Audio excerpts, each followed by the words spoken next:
Hello, everyone, and welcome to Bookercast, the podcast where books come to life. And I'm so excited to dive into another amazing story with all of you. Whether you're a bookworm or just love a good story, this is the place for you. Every episode, we explore incredible books, talk about their stories and characters, and share insights that'll make you fall in love with reading all over again. All right, let's not keep you waiting any longer. Get comfortable, and let's jump right into it. Sounds good.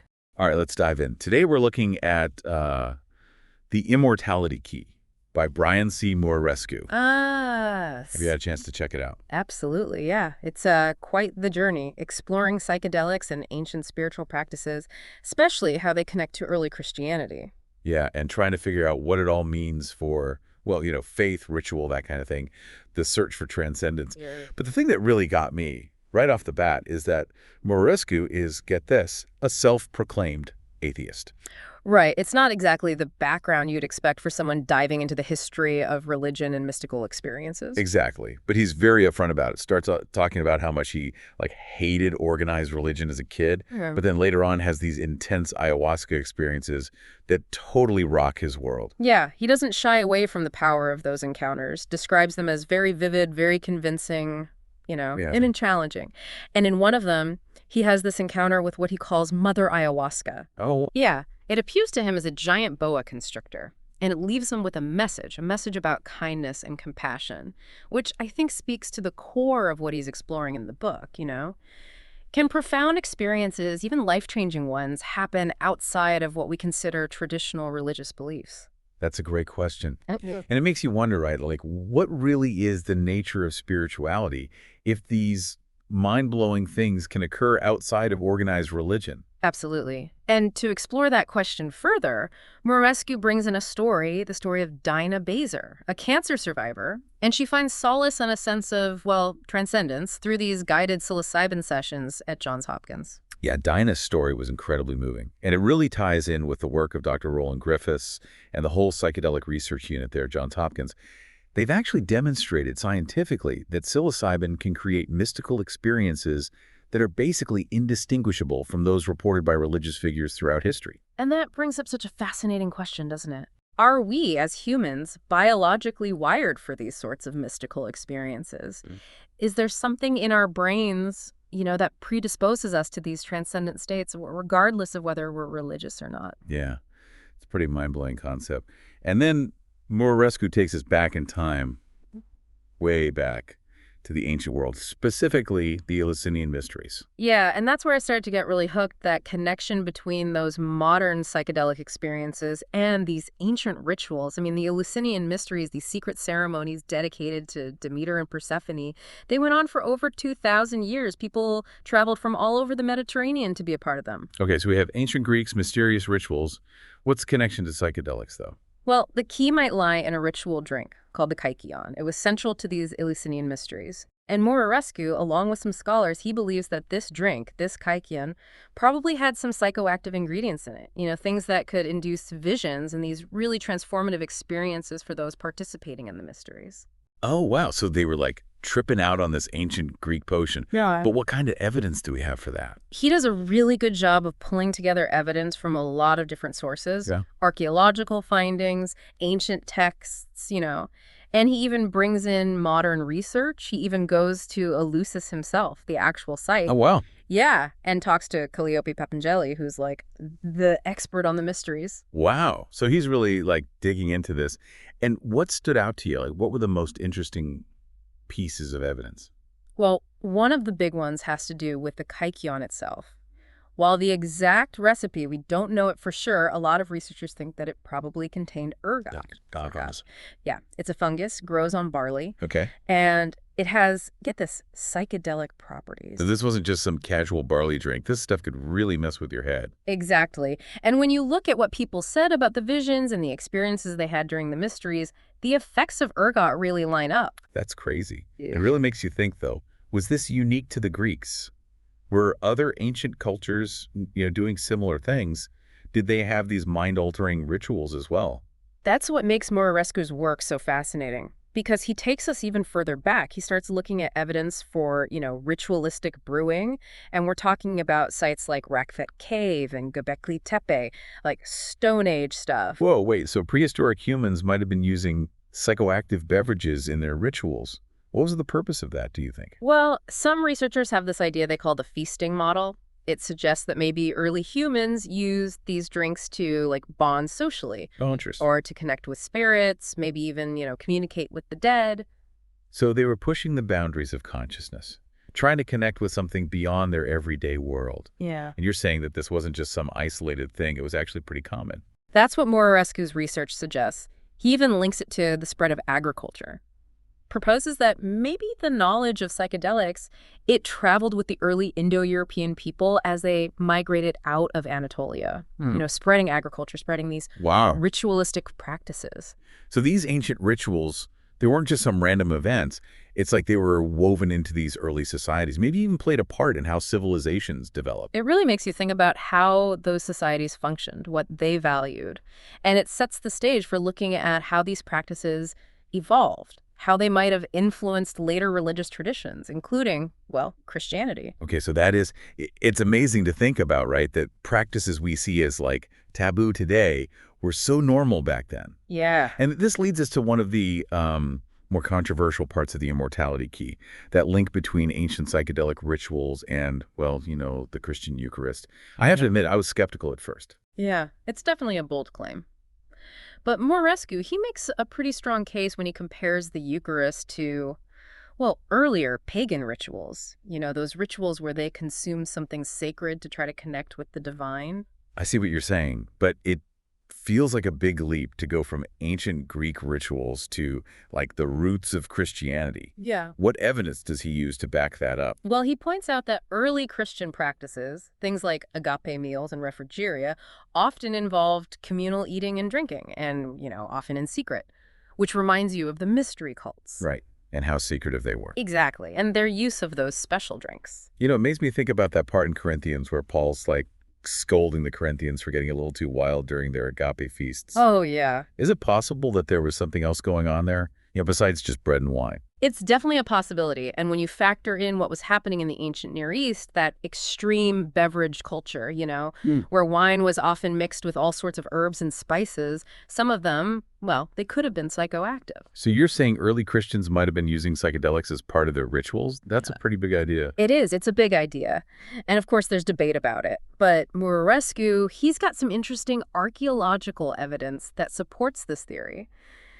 At the Moscas del Ardepontos site in Spain, researchers, they found traces of ergot, that psychedelic fungus. Oh, right, yeah. In a ceramic vessel that may have been used for, well, a ritual drink. Wow. So there's a real connection there. Yeah. Between the Eleusinian mysteries and, well, later practices, maybe even in those early Christian communities. Exactly. And this discovery, it adds another layer to how we understand those early Christian rituals. It's not the traditional story. It opens up all these new possibilities for interpretation. It's mind-blowing. Just imagine what those early Eucharist ceremonies were like if they did involve psychedelics. Yeah. So different from how we view communion today. Absolutely. And it would certainly explain the intense mystical experiences that so many early Christians talked about.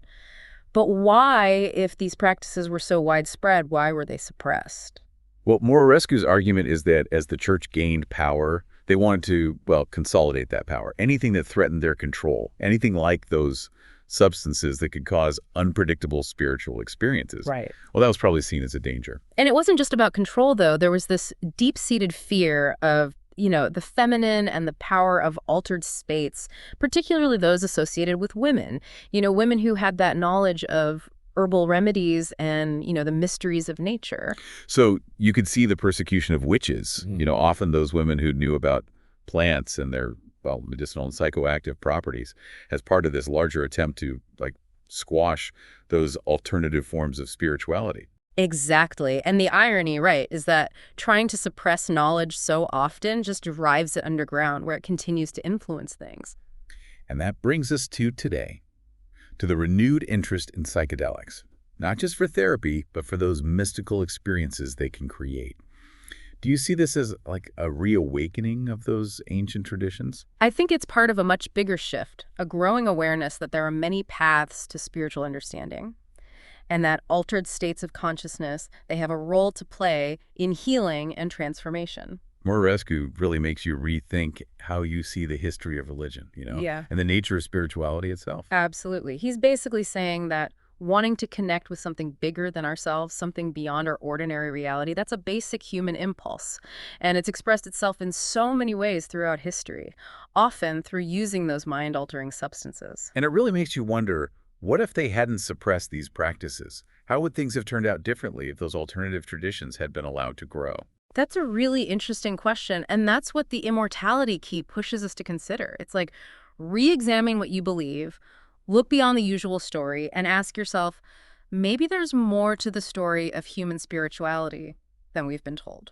So we've talked about this idea that early Christians, well, they might have used psychedelics in their rituals, and that the church later on tried to stamp those practices out. But it's a pretty big claim. What kind of evidence does Muraresku have to back it up? A lot of his evidence actually comes from his time digging around in the Vatican archives, one of the most, well, secretive and historically important libraries in the world. Yeah, not just anyone can walk in there. Hmm. Pretty amazing that he got access.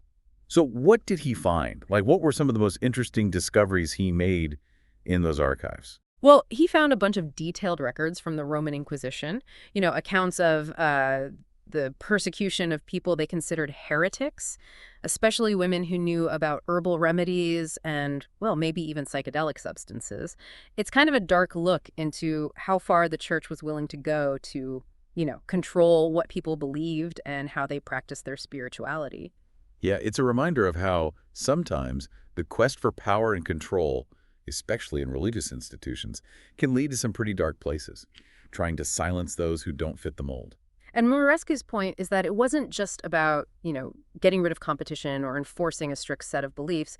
It was also about controlling access to knowledge, especially the kind of knowledge that could, well, empower people to have these direct spiritual experiences, experiences that weren't controlled by the church. So basically, the church was trying to maintain its authority, its monopoly on spiritual truth. But how is it, if these practices were so thoroughly wiped out, that we're seeing this, like, revival of interest in psychedelics today? Well, Muraresku thinks that, these traditions, they didn't just vanish, they kind of went underground. They survived in hidden ways, practices passed down, through generations, often in like esoteric groups or folk traditions. He even suggests that maybe some of these practices stuck around within the church itself, but, in a disguised form. That's really interesting. Like, these ancient mysteries were still there, just hidden beneath the surface. Is there anything to support that idea? Muraresku points to the fact that we see plant symbolism, images of entheogens in art, literature, even religious iconography. Throughout history, really, he suggests that these symbols, they're like leftovers from those suppressed traditions, a kind of secret language hinting at a hidden spiritual reality. So it's like those who held this knowledge, they had to find creative ways to keep it alive, using symbols and metaphors that could be passed down without, drawing too much attention. And now, with this resurgence of interest in psychedelics and the growing body of scientific research, we're starting to, unlock those symbols, uncover the deeper meanings hidden within them. It's like we're piecing together a lost part of history, a part that challenges how we think about spirituality and the role of altered states of consciousness in our search for meaning. Absolutely. And it's all happening at a time when a lot of people are feeling disillusioned with, traditional religions. They're searching for different ways to connect with something sacred. Muraresku's work suggests that maybe those alternative paths have been there all along, just waiting to be rediscovered.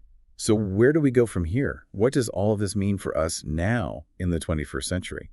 That's the big question that the immortality key leaves us with. It's like a challenge to rethink how we relate to spirituality, to consciousness, even to reality itself.